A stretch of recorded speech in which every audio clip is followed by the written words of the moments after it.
والسلام على رسول الله وعلى آله وصحبه ومن والاه ثم أما بعد. Proceed. So this is our second session or second lecture on the topic of tazkiyah, and yesterday we talked about the importance of the topic of tazkiyah, the importance of the purification of the heart, the importance of working on our hearts, the fact that we should not be deceived by the exterior and sort of distracted away from monitoring our interior, examining our interior, attending to our interior, attending to our hearts and the actions of our hearts.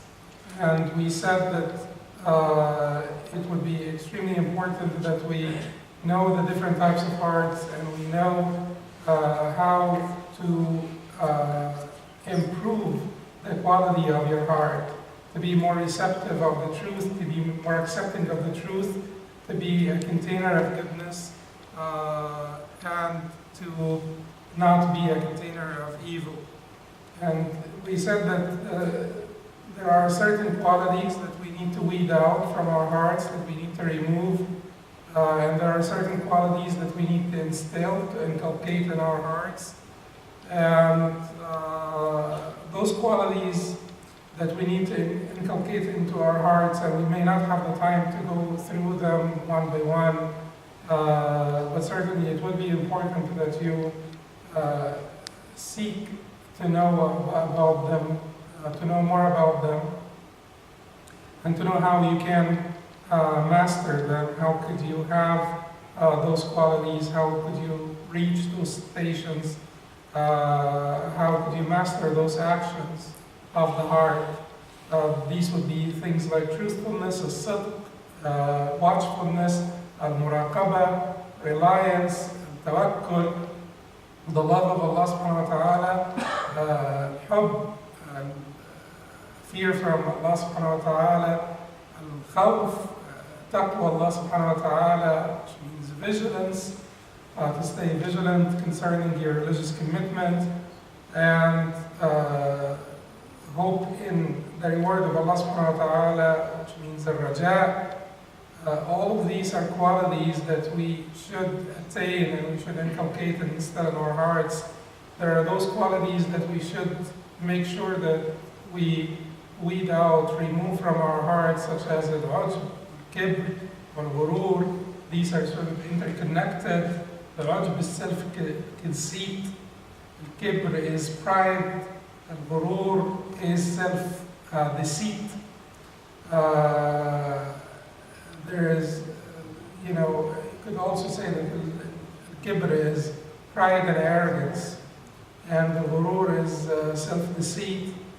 Al-hiqd, al-karahiyya, al-baghdha, al-ghadab, rancor, hatred, anger. These are qualities also that we need to remove from our hearts.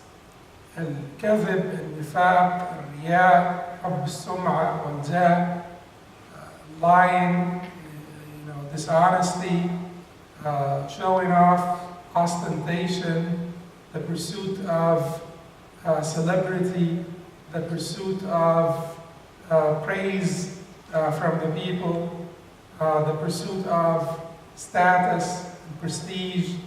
All of these are qualities that we really want to remove from our hearts, and each one of them would require so much work, so much attention.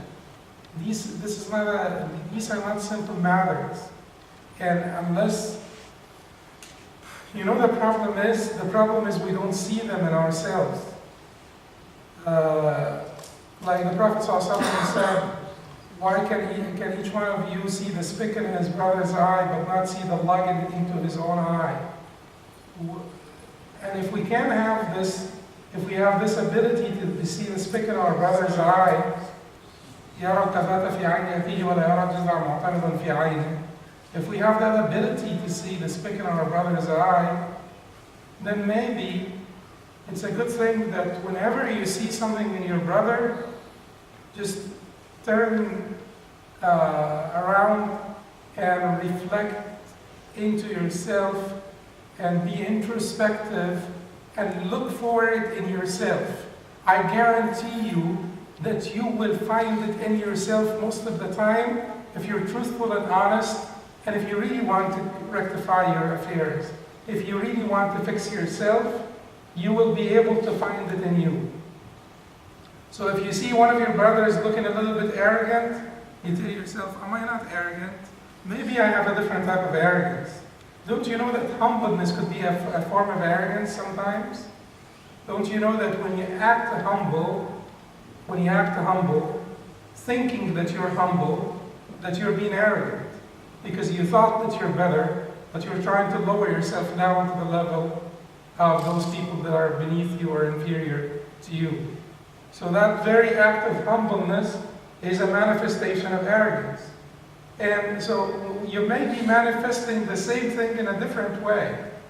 But think about it and you may find it in yourself.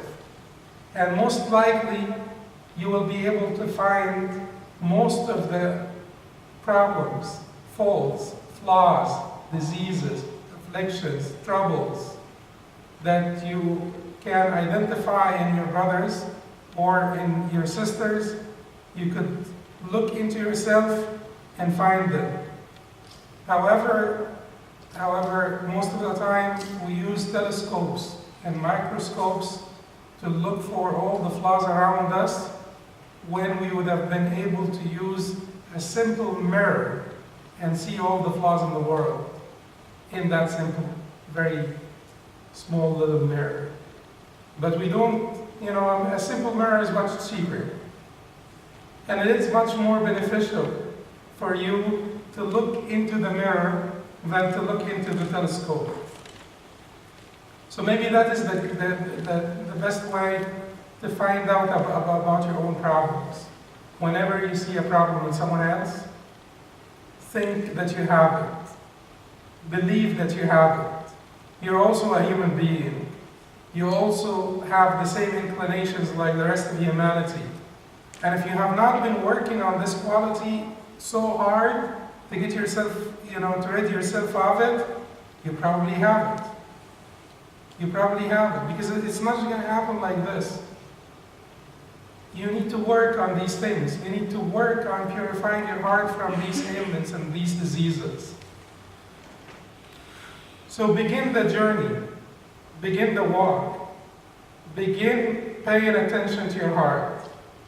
And there are certain things that will help you do this. That will help us all do this. We said yesterday that this matter is important, and your safety in the hereafter, and your reaching the lands of safety, and your salvation, and your survival are contingent upon it. يَوْمَ لَا يَنْفَعُ مَالٌ وَلَا بَنُونَ إِلَّا مَنْ أَتَى اللَّهَ بِقَلْبٍ سَلِيمٍ. On the day when children or wealth will be of no benefit, except for one who returns to Allah. The benefit will only be for one who returns to Allah with a sound heart. And it is an individual experience, and it is an individual journey, so you need to be traveling alone.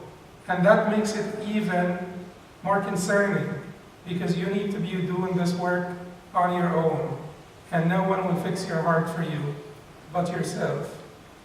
So begin the walk and use these following tips. The first one is that Allah subhanahu wa ta'ala, who created you, did not abandon you, did not neglect you, did not leave you in vain. Allah subhanahu wa ta'ala, who created you, sent you a book, Al-Quran, His own word. His own word.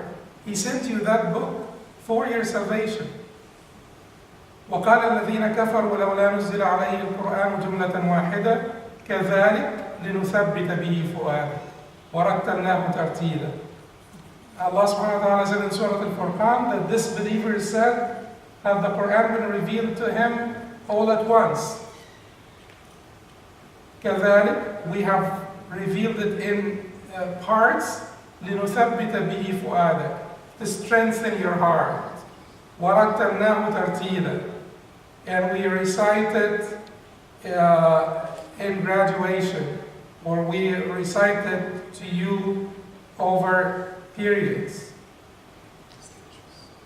or stages or phases. So Allah subhanahu wa ta'ala sent this Quran down unto the Prophet sallallahu alaihi wasallam to strengthen his heart with the book, with that book. لِنُثَبِّتَ بِهِ فُؤَادًا. Then there is tathbeet in this book. And if you want to enhance your faith, strengthen your iman, strengthen your heart, give stability to your heart. Tathbeet comes from stability, right? So you want stability in faith for your heart to be stable in faith. Look into the Quran. Contemplate the message of Allah subhanahu wa ta'ala in the Quran.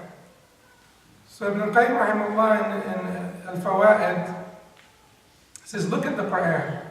Look at the Quranic address. Listen to it. Who is speaking to you?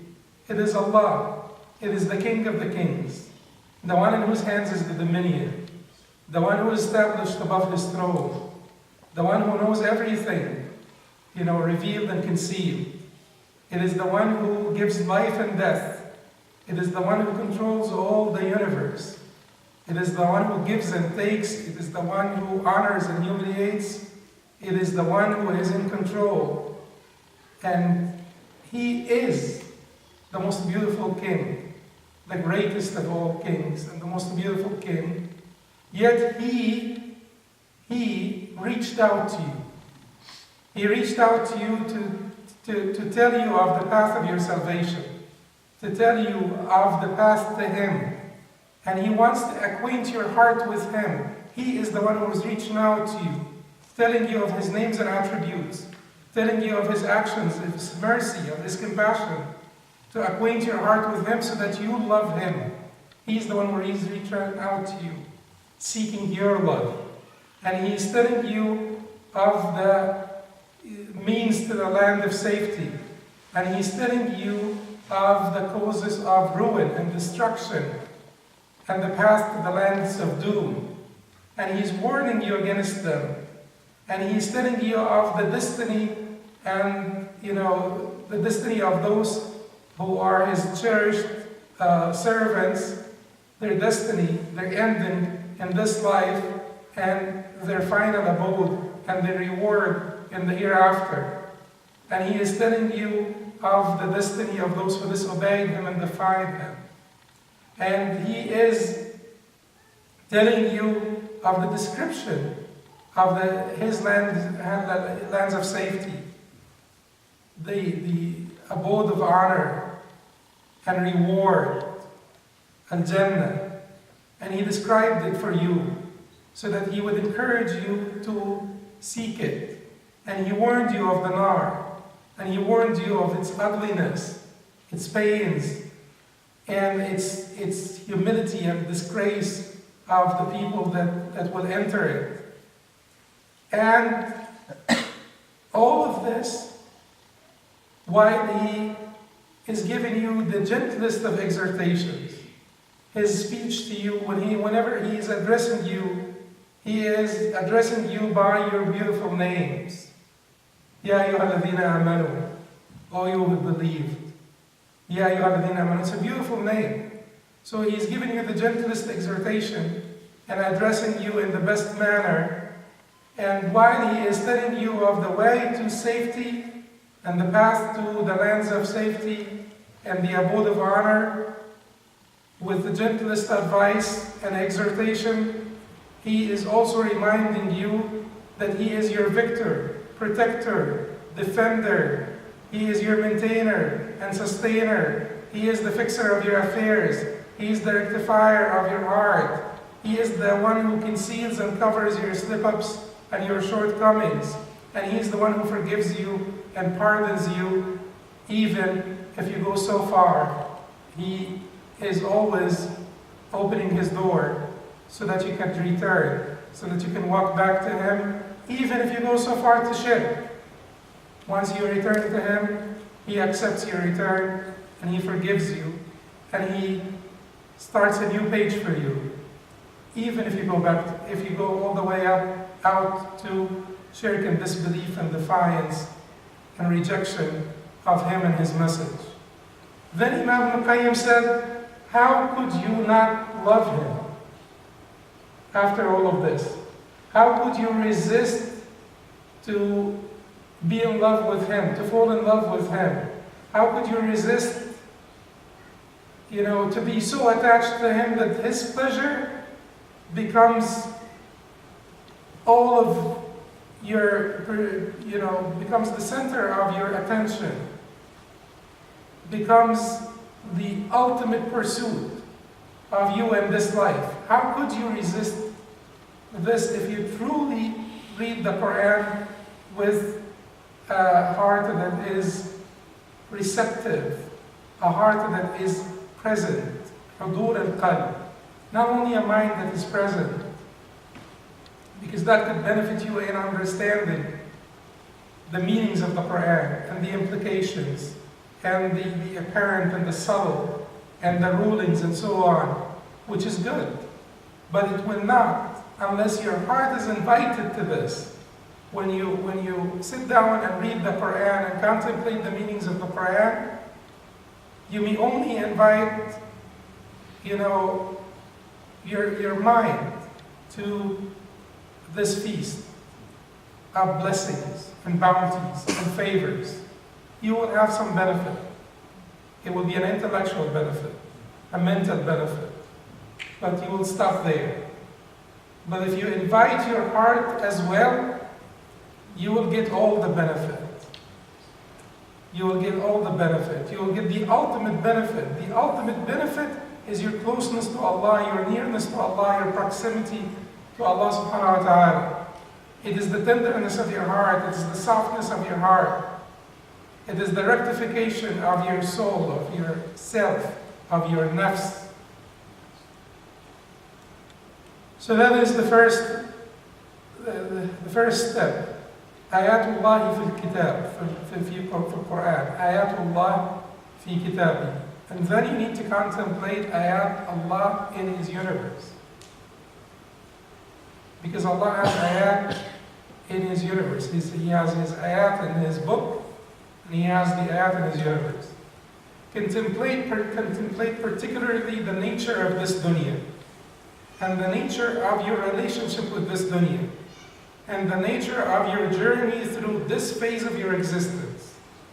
Ad-dunya is one of the phases of your existence. You existed before that, right? You existed when Allah subhanahu wa ta'ala created our souls.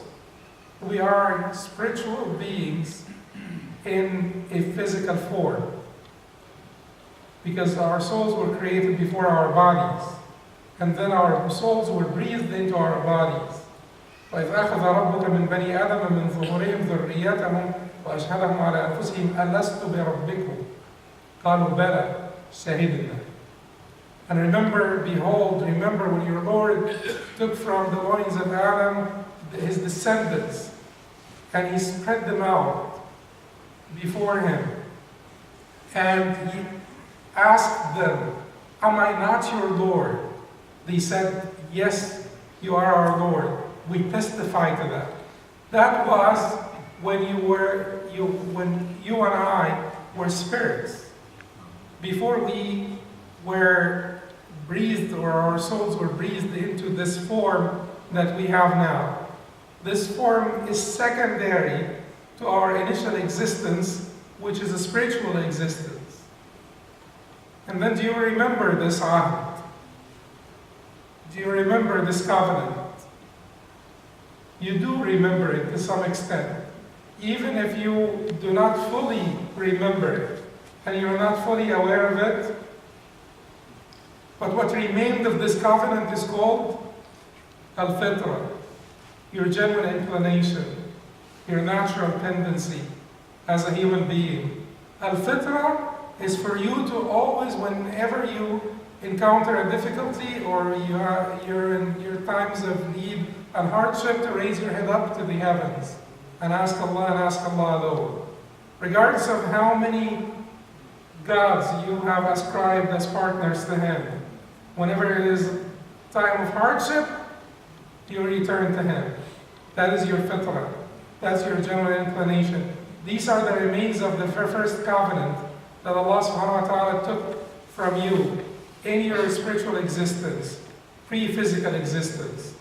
And then there was this fetal existence, where you were, when you were a fetus in the womb of your mother.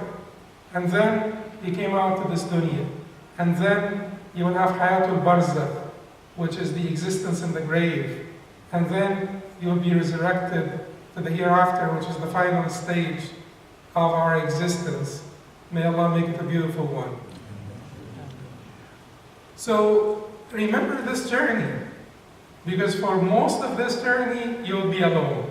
And none of us will be here. None of us will be with you. None of you will be with me. All of us will be by ourselves.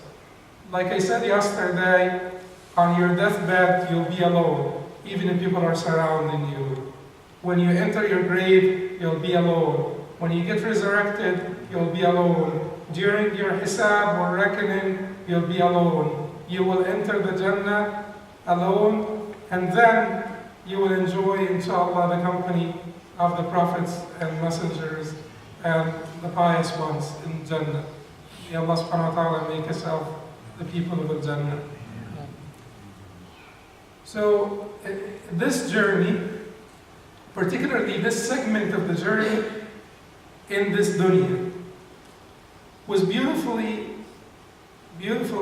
stated in a few sentences in Surah Al-Hadid, in which Allah subhanahu wa ta'ala reminded us of the nature of this dunya. اعلموا أنما الحياة الدنيا لعب ولهو وزينة وتفاخر بينكم وتكاثر في الأموال والأولاد. Know that the likeness of this dunya, or know that this dunya, the dunya, or the life of this world, is about play and amusement, and seeking of abundance, and mutual boasting, and seeking abundance in children and wealth. But then Allah subhanahu wa ta'ala tells us about the true nature of this dunya. كَمَثَلِ غَيْثٍ أَعْجَبَ الْكُفَّارَ نَبَاتُهُ. The likeness of this dunya is like a rain. But this is not the example. The example is the vegetations that will come therefrom, or therewith, from the rain. So when the rain falls, the vegetations come forth. And the likeness of this dunya is that, the vegetations. أَعْجَبَ الْكُفَّارَ نَبَاتُ كَمَثَلِ غَيْثٍ. The likeness of this dunya is like a rain. The vegetations therewith, or the vegetations that will come forth after the rain, will be pleasing to the farmers. Green, fresh, pleasing to the farmers. ثُمَّ يَهِيجُ فَتَرَاهُ مُصْفَرًّا. And then they will dry out, and they will look yellowish. You see them yellow, turning yellow. The same vegetations, beautiful, fresh vegetations. Look at the leaves of the trees. You are one of those leaves. That is us, the leaf on the tree. If you have the 4 seasons, and then the leaf will initially be green and pleasant to the lookers, and then will dry out and become yellow, and then will fall off the branch and turn into dust. That's exactly you. And that's what Allah subhanahu wa ta'ala said. أعجب الكفار نباته ثم يهيج فتراه مصفرا ثم يكون حطاما. ثم يهيج فتراه مصفرا, then they'll dry out and they'll look yellow, and then they become, they crumble away. ثم يكون حطاما. They crumble away. وفي الآخرة عذاب شديد ومغفرة من الله ورضوان وما الحياة الدنيا إلا متاع الغرور. And in the hereafter there is great torment, severe torment, ومغفرة من الله ورضوان, and forgiveness from Allah and pleasure. And وما الحياة الدنيا إلا متاع الغرور. And the life of this world is nothing but a deceiving enjoyment. Because it is like this leaf on the tree. And the thing is that when we are born, do you know that when we are born, about 75% to 80% of our body is made out of what? Water. Do you know when you die, particularly if you die senile, you have about 55% of your body weight in water. Which means what? Do you know why the texture of your skin changes? Do you know why you get those wrinkles? Because you're drying out. You're actually drying out from the point you came out. From the point you came out to this life, your life is being taken away from you. So from the point you come out, life, did Allah subhanahu wa ta'ala make of water everything that is living? And we made of water everything that is alive. So that life is being taken away from you from the time you come out until the time you die, gradually. And you see it happening to you, but you don't pay attention. Because like we said, this hope for longevity is something that will always stay youthful in you as a human being. You want eternity. And you're not going to get it in this life. And there is no way that you get it. But yet, we can't believe it. We can't get convinced. We can't convince ourselves that we're not given eternity in this life. That it is temporary and it is transient. Because if you're convinced it's temporary and transient, you will be working for the next phase. But we can't convince ourselves enough that it is temporary and transient. Not only that it is temporary and transient, but there are no guarantees as to your term in this life, to when it ends. There are no guarantees. Ends at any time. So it is temporary and transient, and we don't have any clue as to when it will end. So you look at this, and you look at your life, and you look at how you crumble away, and how you dry out gradually, and you say to yourself, it is not worth it. You say to yourself, it is really not worth it. And that is why the Prophet ﷺ told us that we should remember the other stations, other phases, stages of our existence. He said that. He said, أكثروا ذكرى هذم اللذات. أكثروا ذكرى هذم اللذات. Tirmidhi reported from Abu Hurairah radiallahu anhu, the Prophet ﷺ said, remember frequently the interrupter of all enjoyments. Akthiru means from kathra, frequently, abundantly. Remember, akthiru dhikr, hazim, which means the interrupter, al-lazzat, of all enjoyments. Which is death. Which is death. So that is extremely important for the soundness of your heart. For the soundness of your heart. So that you don't get deluded away by the enjoyments of this dunya. Remind yourself that they are transient. Because when you remember death, if you are in hardship, it will be eased for you. And if you suffer from too much excitement, like too much joy with this dunya and excitement that is deceiving you away, then that excitement will be taken away. Once you remember death, once you remember that all of this will either leave you or you will leave it. So, but we said that we want to see how we can do this practically, on a practical level. So here's my advice. The first thing we talked about is the contemplation of the ayat of the Quran, and to bring your heart to the, to ensure the presence of your heart when you recite the Quran and when you read the meanings of the Quran. Second one is about, contemplation in the nature of this universe. So what you need to do is, whenever you see those natural phenomena around you, just pay attention to them and don't take things for granted. Don't be of those who know only about the exterior. They know only the exterior of the life of this world. Be contemplative and be introspective and reflect on what that means to you and how that relates to your journey. All of these natural phenomena around you.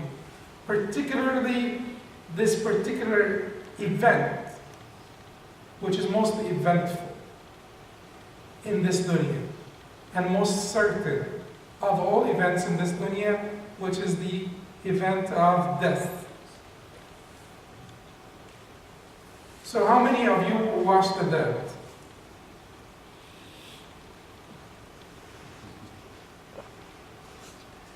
Raise your hands. 1, 2, 3, 4, 5, 6, 7. What was the question? Wash the dead. Like you wash dead people. You wash them. So we have 6, we have 7. You wash dead people. But I'm not only talking about doing it once. I'm talking about doing it, periodically. You don't have to do it regularly, but you need to do it periodically. Because that is how you remember death. You really need to remember it. You really need to remember it by seeing it. How many of you visit the graves periodically? Not to bury someone, but just visit the graves for the ibrah, for the lesson. Alhamdulillah, some do. That is what the Prophet ﷺ said. So the Prophet ﷺ said in a hadith reported by Muslim from Buraidah radiallahu anhu, كنت نهيتكم عن زيارة القبور فزوروها. I have previously forbidden you from visiting the graves. He did this why? Because he wanted to establish Tawheed first. There were people that were entrenched in, shirk and mysticism and the excessive revering of parents and ancestors and so on. So he wanted to take them away from all of this and establish Tawheed in their hearts. And now that it is established in your hearts, you can visit the graves. Because he said what? In Tirmidhi, there is an addition to this hadith, فَإِنَّهَا تُذَكِّرُ الْآخِرَةِ. In Ibn Majah, there is an addition, فَإِنَّهَا تُزَهِدُ فِي الدُّنْيَا وَتُذَكِّرُ الْآخِرَةِ. So Ibn Majah added to this report by Muslim, so visit them, visit the graves. I had previously forbidden you from visiting the graves, now visit them. Ibn Majah added to this like an important addition where the Prophet ﷺ said, فَإِنَّهَا تُزَهِدُ فِي الدُّنْيَا وَتُذَكِّرُ الْآخِرَةِ. For visiting them causes this interest in this dunya, and reminds you of the hereafter. And I know someone who used to visit the graves, and every time, particularly when several people are buried in the same grave, and every time there was a chance for him to go down and bury someone, he would make sure that he would be of those who go down in the burial room. Particularly, in certain places, they have those burial rooms underground. But he said that this particular experience was more effective in reminding him of Allah subhanahu wa ta'ala and the hereafter than anything else that he could do. Because it really is a powerful experience. When you go down and you see the body of your mother, for instance, that you buried like 6 or 7 years ago. it is an extremely powerful experience. So do of these as much as you can. Remembrance of death is not just by sitting there and remembering death as a concept. Remember death by seeing it, by beholding it firsthand. Washing the dead, visiting the graves, all of these are important functions that should be part of your tazkiyah program, your program of purification of your heart. So you contemplate the verses of the Quran, you contemplate the nature of this dunya, you remind yourself of the next phase or the phases that are still awaiting you.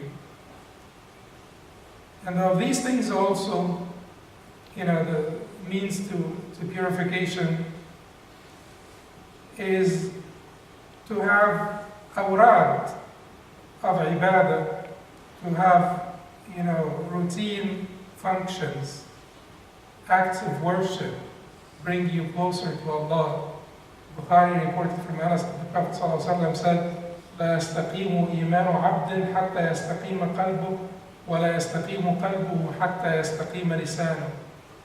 The faith of any one of you will not be rectified until his heart is rectified. And his heart will not be rectified until his tongue is rectified. This shows you what? That there is a bilateral relationship, a mutual relationship of influence between the exterior and the interior.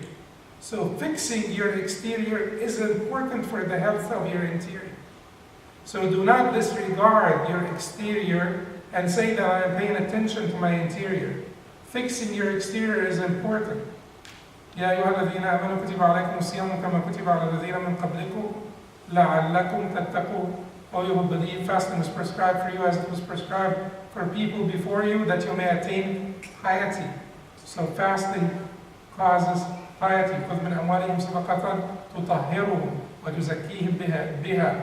Take from their money charity with which you purify them and elevate them. With this sadaqah, you're purified by the sadaqah. You attain piety through siyam. And then Allah subhanahu wa ta'ala say, وَمَا تَقَرَّبَ إِلَيَّ عَبْدِي بِشَيْءٍ أَحَبَّ إِلَيَّ مِمَّا افْتَرَضْتُهُ عَلَيْهِ وَمَا زَالَ عَبْدِي يَتَقَرَّبُ إِلَيَّ بِالنَّوَافِلِ حَتَّى أُحِبَّهُ. And my servant does not draw closer to me by anything more beloved to me than what I commanded him to do, or the obligations I required of him, fara'id, performing the fara'id that Allah subhanahu wa ta'ala required of you. وَمَا زَالَ عَبْدِي يَتَقَرَّبُ إِلَيَّ بِالنَّوَافِلِ. And my servant would continue to draw closer to me by al-nawafil, by the sunnah acts, by those preferred acts, the sunnah of the Prophet ﷺ that he taught us, حَتَّى أُحِبَّهُ, until I love him. What else do you need? If Allah subhanahu wa ta'ala loved you, what more do you need?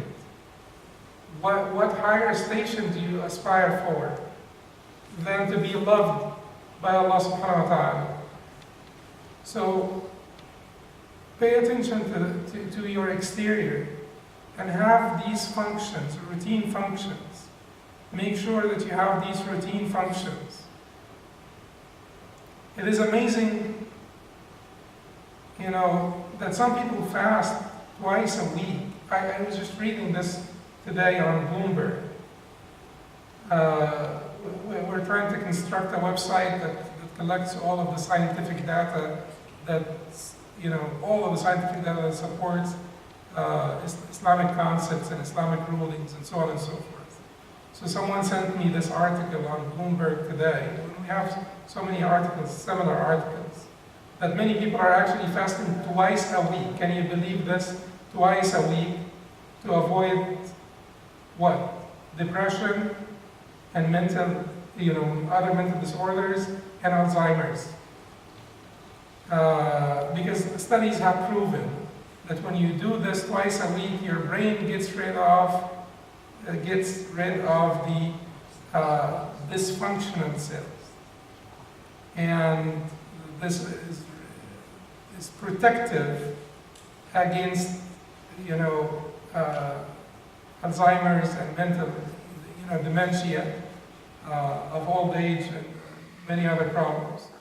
So for, the protection of their health, they are fasting twice a week.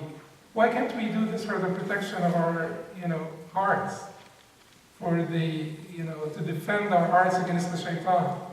Doesn't fasting protect you against the shaitan? So why don't we do this? If people are doing this for their dunya, why can't we do this for our akhirah? So you need to have awrad, and you need to observe them. You need to have functions, routine functions that you are observing of the ibadat that will bring you closer to Allah, because ibadatullah will get you closer to Him. So pay attention to your exterior.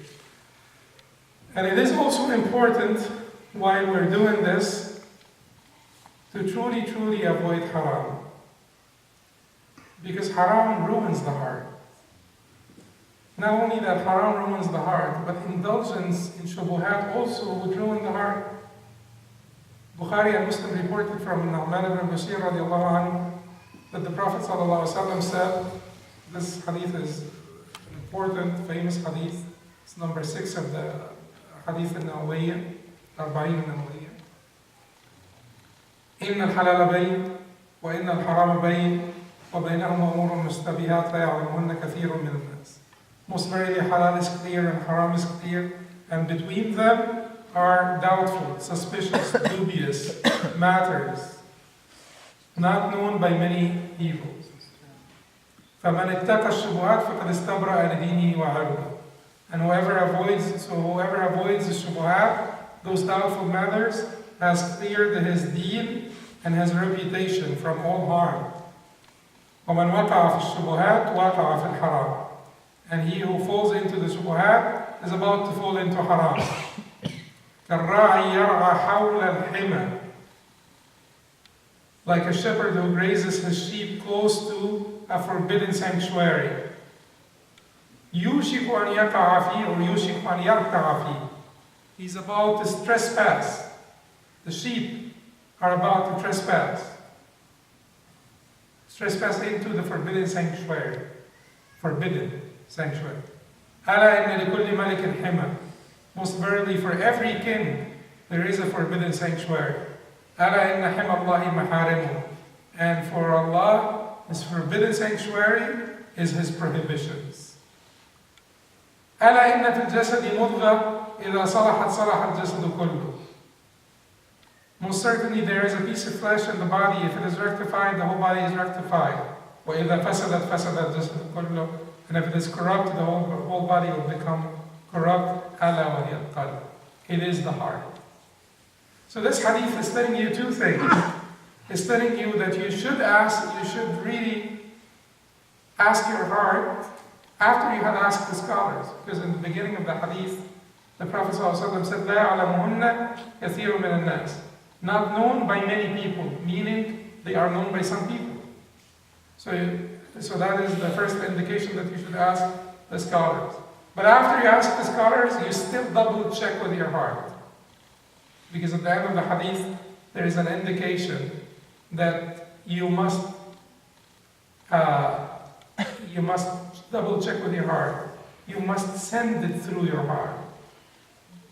That is the ultimate check before you embark on action or whichever endeavor you will take.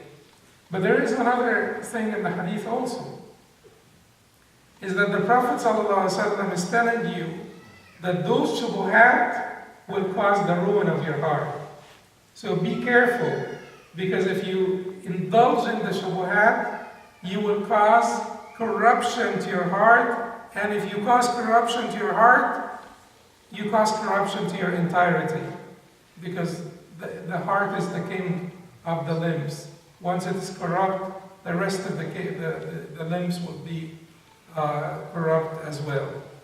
So it is important while we go through this tazkiyah of our souls, tazkiyah of our hearts, that we avoid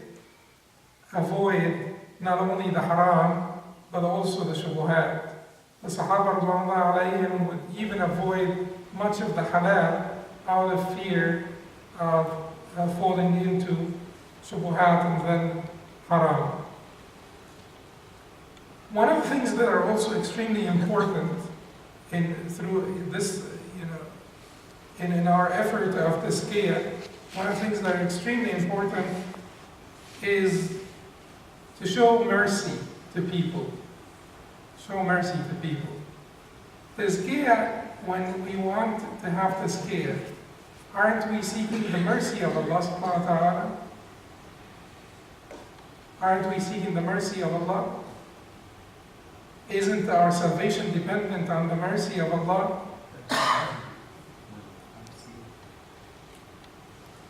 If Allah subhanahu wa ta'ala doesn't show us mercy, will we ever make it to paradise? We'll never make it to paradise. So listen to this hadith. Tirmidhi reported from Abdullah ibn Umar radiallahu anhu that the Prophet sallallahu alaihi wasallam said, "Ar-rahimuna yarhamuhumullah, yarhamu man fil ard, yarhamkum man fis sama. Ar-rahimuna yarhamuhum ar-Rahman. Ar-rahimuna, those who are merciful, yarhamuhum ar-Rahman, will be shown mercy by the most merciful. Yarhamu man fil ard, yarhamkum man fis sama. Show mercy to the people on this earth, so that the one in the heavens may show you mercy. May show you mercy.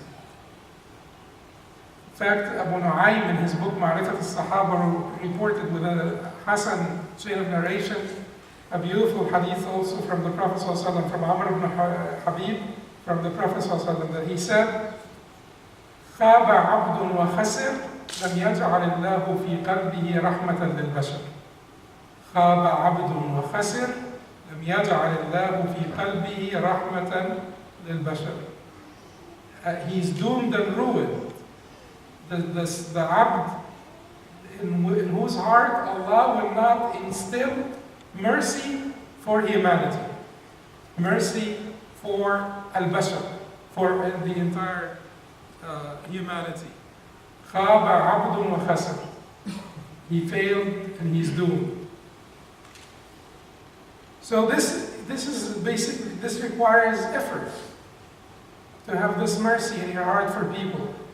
Can you imagine someone who has mercy in his heart for people, transgressing, oppressing, insulting, despising, dealing with people arrogantly, being prejudicial, being, sarcastic? All of these things will go out. Will go out the door once you have mercy in your heart for the people. If Allah subhanahu wa ta'ala grants paradise to a prostitute because she gave water to a dog, what do you think if you show mercy to the people? To human beings. وَلَقَدْ كَرَّمْنَا بَنِي آدَمَ. We have honored the children of Adam. So, showing mercy to the people requires practice. Basically, when you care for an orphan, that is practice. Basically, when you go out and, pass out gifts or charity to the homeless, that is practice. Up in Minnesota, we had a program for the homeless where we have those packages that we're passing out to people who are homeless. When you do this, you are the first beneficiary. Your role would be called the benefactor, but truly you are the beneficiary. Because once you have seen, the misery that people go through, you have shown mercy, you will be grateful. You will have much gratefulness for Allah subhanahu wa ta'ala for everything that He has done to you and for everything that He has given you. And at the same time, you will grow this mercy in your heart for the people, for humanity. Visiting the sick. When you go out to like nursing homes, like we have, you know, a lot of senior citizens in our community that, for instance, couldn't make it to Salat al-Jum'ah.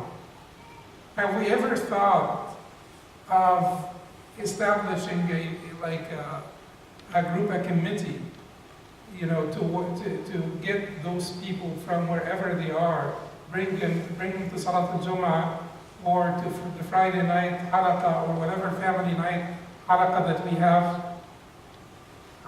Don't we owe them anything? You know, the elderly of our community, those, you know, elders of our community that are sitting in homes, whether they're nursing homes or just homes, sometimes alone, or sometimes with busy families.